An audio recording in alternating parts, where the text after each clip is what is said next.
अदनान मेरा हाथ छोड़ो प्लीज। ये हाथ मैंने छोड़ने के लिए नहीं थामा। तुम चाहते क्या हो? तुम्हें।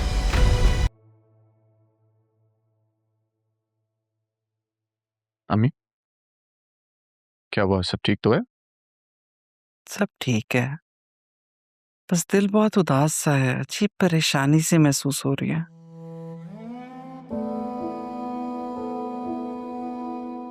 कोई खास वजह? सब बहुत याद आ रहे हैं मुझे, खास तौर पे अदील भाई। पता नहीं क्यों रह रहे कि उनका ख्याल आ रहा है, अजीब घबराहट सी महसूस हो रही है। खुदा सब ठीक करे। अम्मी, मैं अपनी अथॉरिटी यूज करके आपको उनसे मिलवा तो दूं, लेकिन अगर वहां किसी ने हमसे उस सवाल का जवाब मांग लिया जो मुर्शिद ने हमें बताने से मना किया, तो क्या करेंगे? ठीक कह रहे हो तुम, कितनी मुश्किल है। हर चीज का सबूत है हमारे पास, लेकिन फिर भी हम किसी को बता नहीं सकते। अरमान, मुझे तो लगता है अब इसी इल्जाम के साथ ही मैं दुनिया से चली जाऊंगी। अम्मी, अगर सच ने सामने आना हुआ तो वो जरूर आएगा। काश के वहां कोई होता जिसे फोन करके हम अदील भाई की खैरियत पूछ लेते। बतूल का मैसेज आया था। अच्छा, कब? सब ठीक है ना वहां पर? अब ये तो मिलके ही पता चलेगा। मुझे जरूर बताना तुम। कब जाओगे?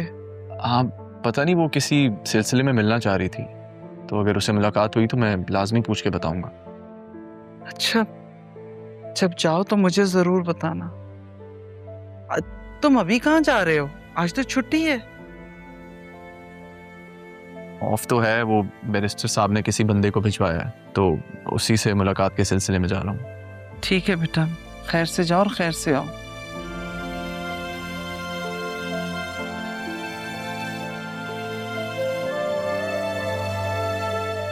या मेरे मालिक,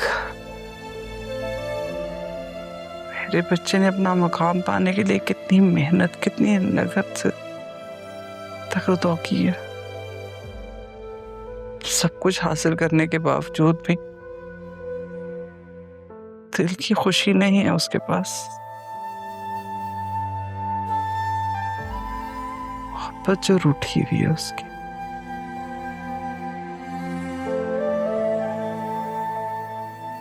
मेरे मालिक, कुछ ऐसा करते कि उसकी मोहब्बत लौट के उसकी जिंदगी में आ जाए।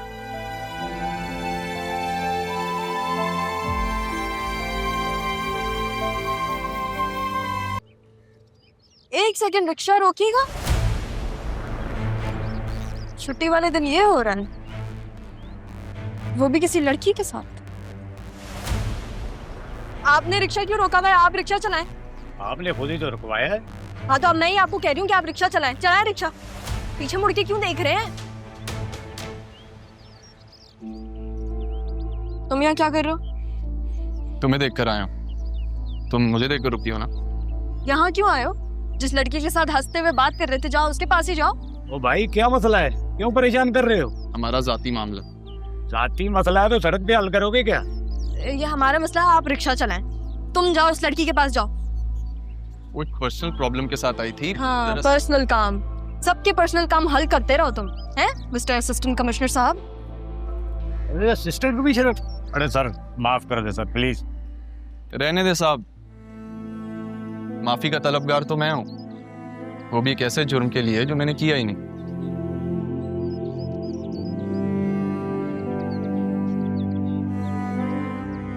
अरे सर, इसकी जरूरत नहीं। रहा, मुझे तुम्हें बहुत कुछ बताना। जो मैं सुनना चाहती हूँ वो तो तुमने कहना नहीं, तो उसके अलावा मुझे तुमसे कोई बात नहीं करनी है अरमान। वो जी स्टार्ट हो गया। तो फिर चले।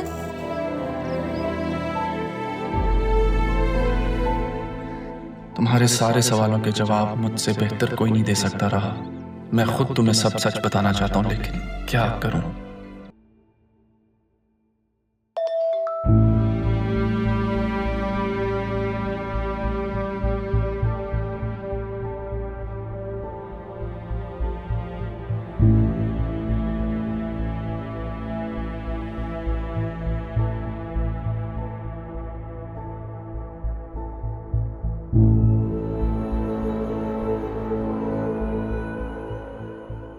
अरमान को कहती हूँ। मैं ही हूँ जो इतना सब कुछ होने के बाद भी उसको याद करती हूँ। उसके साथ किसी और को देखना मेरे दिल पर छुरी की तरह लगता है।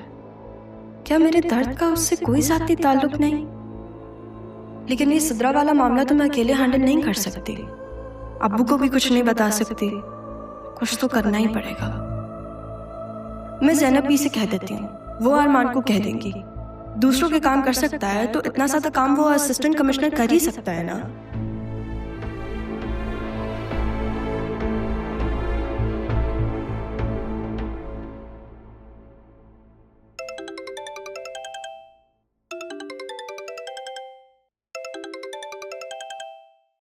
अननोन नंबर किसका हो सकता? हेलो, हेलो ज़ैनबी, अस्सलाम वालेकुम। मैं राहा बात कर रही हूँ। अरे राहा, कैसी हो बेटा? किसके नंबर से बात कर रही हो? ये मेरा ही नंबर है, वो मैंने नंबर चेंज किया है। ज़ैनबी, मुझे आपसे बहुत ज़रूरी काम है। अच्छा, बोलो क्या हुआ है? सब ठीक है ना? तो मुझे कुछ परेशान लग रही हो। इतने दिन बाद बात हो रही है, फिर भी आपको पता चल गया कि मैं परेशान हूँ। तो बेटा, माँ तो अपने बच्चों की परेशानी दूर से ही भांप लेती है, और तुम्हें भी मैं अपनी औलाद ही समझती हूँ। फिर तो आपको काफ़ी तकलीफ होती होगी, क्योंकि आप मेरा दुख समझ सकती हैं। समझ सकती हूँ, लेकिन राहा, तुम्हें भी एक बात समझनी है। कुछ बातें, कुछ चीजें वक्त के इशारे की मोहताज होती हैं। वो पहले पता चले या बाद में, अपनों को बहुत दुख और तकलीफ देती हैं। तो ये फिर मैं भी ये बातें वक्त पे छोड़ देती हूँ। ज़ैनबी, मुझे कुछ डिटेल्स चाहिए थी एक लड़के की। तो इसमें कौन सा मुश्किल है? तुम अरमान से बात कर लो। नहीं, मेरा मतलब मैं नहीं कहना चाहती अरमान को। ज़ैनबी, आप भी मेरा नाम मत लीजिएगा अपने बेटे के सामने, प्लीज। ठीक है बेटा, मैं समझती हूँ। Thank you Zainabi. मुझे पता था आप मेरा काम नहीं टालेंगी, लेकिन थोड़ा सा ख्याल रखिएगा, ये मेरा फैमिली मैटर है। तुम एक काम करो, तो मुझे सारी डिटेल्स शेयर कर दो। थैंक यू ज़ैनबी, अल्लाह हाफ़िज़। राहा, आवाज नहीं आ रही तुम्हें? बाहर आया तुमसे मिलने कोई। कौन? मुझे क्या पता कौन है, कहाँ से आया है, बस ये कह रहा है कि तुम्हें जानता है और तुमसे बात करनी है।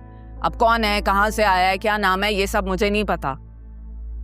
अच्छा, दूसरी बात ये कि मना करो उसे कि दोबारा ना आए। हर कोई मुंह उठा के तो नहीं आ सकता ना इस तरह हमारे घर। देखो जाके कौन है।